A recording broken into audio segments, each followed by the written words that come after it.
Wilujeng Sumping di Rebo Nyunda ngamumule kabudayaan Sunda.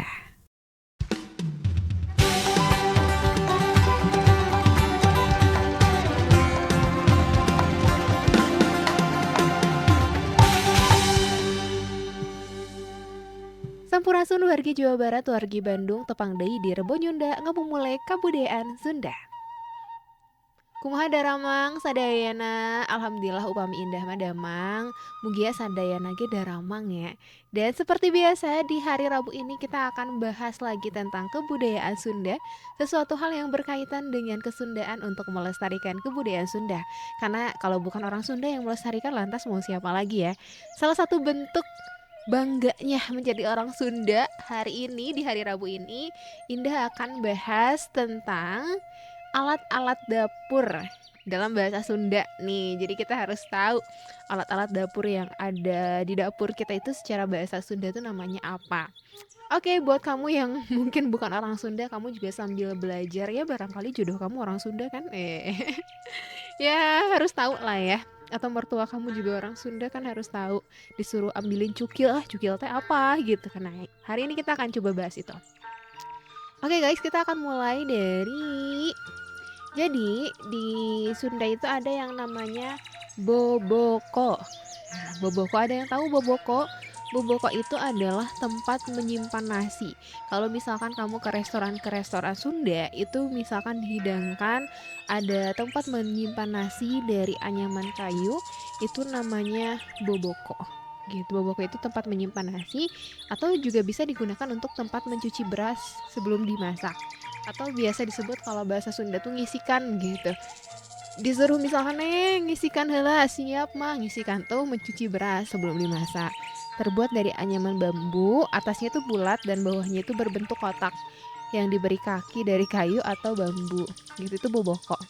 Kemudian ada lagi tolomong. Apa tolomong ya? Tolomong itu bentuknya sama seperti boboko, cuma nggak pakai kaki gitu, nggak ada kakinya. Kalau boboko mah kan ada kakinya itu berbentuk segi empat.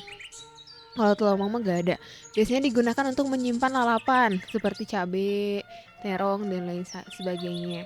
Kemudian ada yang namanya asepan. Ada yang tahu asepan? Asepan itu sama anyaman dari bambu juga.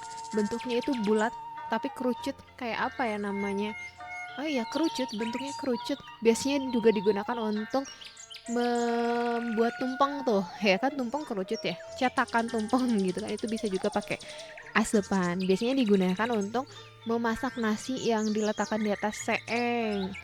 Seeng dengan posisi bagian yang runcing. Jadi kalau misalkan kita masak nasi nih, di orang Sunda kayaknya di orang lain juga sama ya. Jadi kalau di orang Sunda, kalau misalkan kita pakai hau, biasanya nyisikan dulu. Udah nyisikan tuh, nanti si nasinya itu sampai setengah matang, sampai gigih gitu ya, baru lagi baru disepan. Nanti pakai asepan gitu. Kemudian selanjutnya ada yang namanya hihid. Nah yang campang nyandakan hihid atuh. Nah hihid itu apa sih? Hihid itu kipas yang berbentuk kotak terbuat dari anyaman bambu. Kalau misalkan kamu ngelihat ada kipas gitu ya yang suka haredang tuh gerah gitu, terus ambilin hihid. Nah hihid itu adalah kipas dalam bahasa Sunda terbuat dari anyaman bambu, ada pegangannya juga, dipakai untuk mendinginkan nasi panas. Biasanya kan harus ngakel tuh, apalagi ngakel tuh kalau misalkan nasi baru masak, nah didinginannya itu biasanya pakai hihid, kemudian diaduk-aduk gitu, itu namanya ngakel dalam bahasa Sunda ya. Kemudian ada yang namanya seeng. Seeng itu apa dah? Seeng itu semacam, bukan panci ya, sejenis panci gitu, tapi terbuat dari kuningan, aluminium atau seng.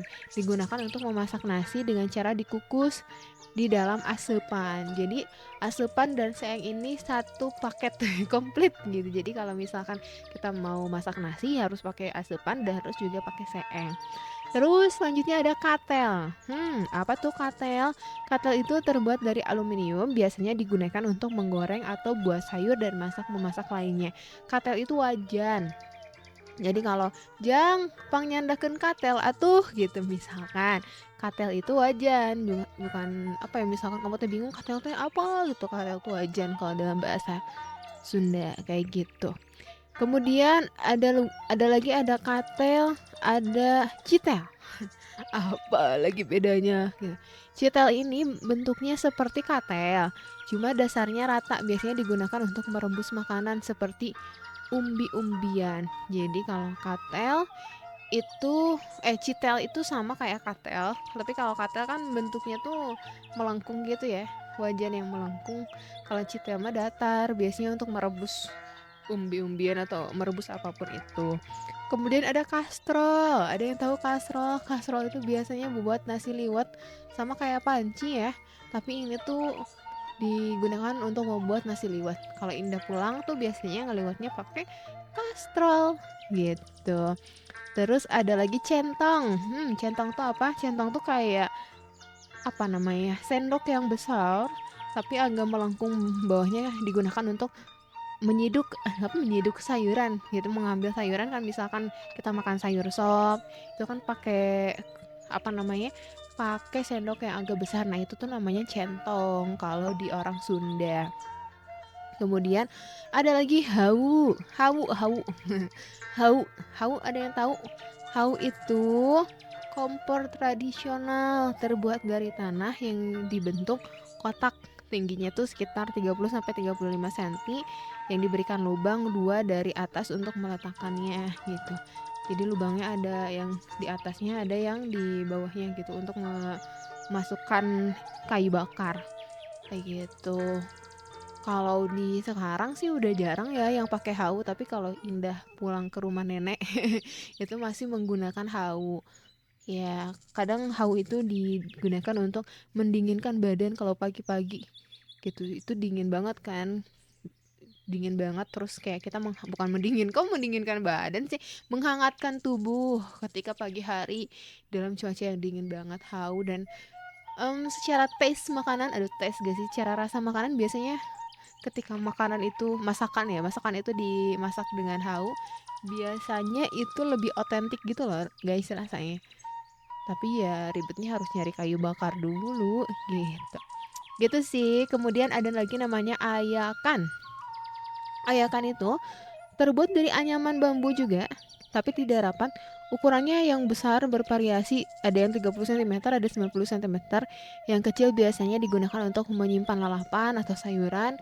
Yang besar digunakan untuk kayak misalkan masak ini nih, opak, ranginang. Ranginang juga kan makanan khas Sunda ya. Nanti kita akan coba bahas asal-usul ranginang. Jadi ayakan itu kalau kamu bayangin nih, anyaman bambu yang besar.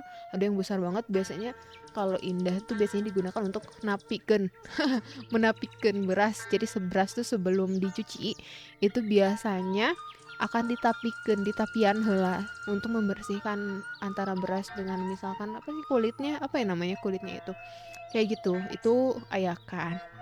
Terus ada lagi apa, ayakan, ayakan mah beda-beda. Tadi yang Indah sampaikan adalah nyiru. Bedanya apa? Ayakan sama nyiru tuh hampir sama, tapi kalau nyiru itu lebih rapat. Dia tuh lebih rapat. Nah, kalau tadi ya napikeun beas ataupun napikeun beras itu pakai nyiru. Kalau ayakan itu dia gak rapat gitu loh. Secara apa namanya ya? Secara ukuran kerapatan antara satu anyaman dengan anyaman yang lainnya itu gak rapat. Biasanya tadi untung kalau misalkan kita mau mengeringkan opak ataupun ranginang biasanya pakai ayakan. Nanti kamu bisa search perbedaan ayakan dan nyiru ya. Kemudian ada lagi, kita coba, masih ada namanya dulang. Dulang itu kayak coet sama mutu, tapi yang besar. Yang kalau misalkan kita tuh misalkan menumbuk padi itu pakai dulang. Kalau misalkan kamu ke daerah-daerah tradisional Sunda, mereka itu biasanya masih menggunakan dulang untuk menumbuk padi atau misalkan bikin apa ya, pokoknya bikin banyak hal. Dulang itu cara pakainya ada dulang itu ibaratnya kayak ya apa namanya, coet Coet itu. Coet itu apa ya bahasa Indonesianya? Coet dan mutu. Coet itu ya biasa buat sambal. Kalau dulang tuh lebih besar sih, sama kayak coet tuh, tapi lebih besar lagi untuk menumbuk sesuatu. Nanti kamu bisa cari aja ya di Google bentuk coet atau bentuk dulang kayak gitu. Kemudian ada lagi pipiti. Ada yang tahu nggak pipiti? Teman-teman kamu semua ada yang pernah mendengar pipiti? Kalau biasanya kita itu nih ada yang hajatan. Biasanya kan bawa besek ya. Beseknya tuh ada yang pakai styrofoam gitu. Nah, kalau pipiti itu ada yang terbuat dari anyaman bambu dan dibentuk kotak persegi 4, sepasang dengan tutupnya kayak bentuk wadah lagi, besek lagi untuk besek gitu, tapi terbuat dari anyaman bambu. Itu pipiti. Jadi supaya lebih ramah lingkungan, kalau kamu nanti hajatan, mendingan jangan pakai styrofoam tapi pakainya pipiti gitu. Itu sih guys mungkin ya yang bisa aku sharing-sharingkan tentang, wah ternyata lumayan lama juga ya aku bahas tentang perkakas-perkakas Sunda. Nanti kita akan belajar lagi tentang kebudayaan Sunda tapi di Rebo Nyunda pekan depan. Terima kasih banyak. Hatur nuhun tepang deui di Minggon Payun. Dadah.